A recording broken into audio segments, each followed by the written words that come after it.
पहिले यदि केही त्यस्ता कमजोरीहरू भएका रहेछन् भने पनि त्यसलाई अब अझै अगाडि दिनहरूमा त्यसलाई हटाएर चाहिँ काम गर्नेछौँ र 3.5 वर्ष अबको 3.5 वर्ष चाहिँ एउटा गोलमा त्यसलाई एकम्प्लिस गर्ने गरिकन लाग्नेछौँ। ऊर्जा मन्त्रीज्यू र म दुवै एनइएको क्याडर हो।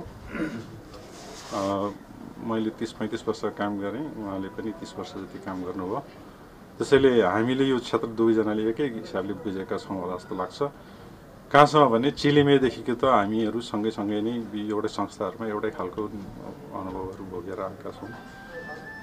चिलिमे बनाउँदाखेरि मैले इलेक्ट्रोमेकानिकल डिजाइन गरेँ, त्यसमा सञ्चालनको रीतिथिति मैले बसालेँ। सोद्धा हुन्छ चिलिमेमा अहिले पनि यो संस्था कर्मचारीहरूलाई, र त्यो चिलिमेले नाफा कमाएर 65 सालमा चाहिँ ऋण तिरिसकेको अवस्थामा ऊर्जा मन्त्रीज्यू त्यहाँ चिलिमेमा जानुभयो र उहाँले त्यसलाई फेरि नयाँ थप आयोजनाहरू त्यसमा थप्नुभयो। तर चिलिमेलाई सक्षम हामीले बनाएका थियौँ।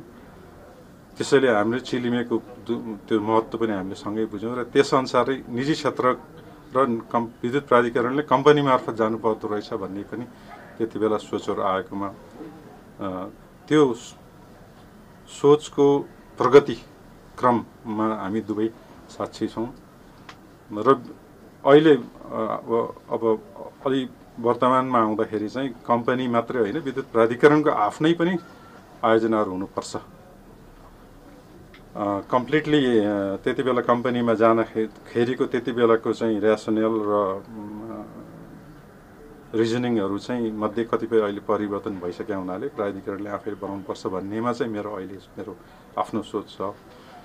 तर धेरै कुराहरूमा उहाँको र मेरो अलमोस्ट आइडेन्टिकल देख्छु म, होइन। सँगै बसेर काम गरेको, उहाँ एनइएको एमडी हुँदा म एनए इन्जिनियरिङको एमडी थिएँ। एनए इन्जिनियरिङकोबाट मैले एकजना मान्छे मात्रै त्यो कम्पनीमा गएर एक्लै पिउन पनि नभएको अवस्थामा काम गरेर 1 वर्षमा मैले चाहिँ 150-मा इन्जिनियर सहितको कम्पनी बनाएको थिएँ। त्यो काम गर्दाखेरि उहाँकै सहयोग, उहाँको साथ पाएर मैले काम गर्न सकेँ हो त्यति बेलाको। र अहिले म त्यही सम्झन्छु कि त्यसरी नै अब अहिले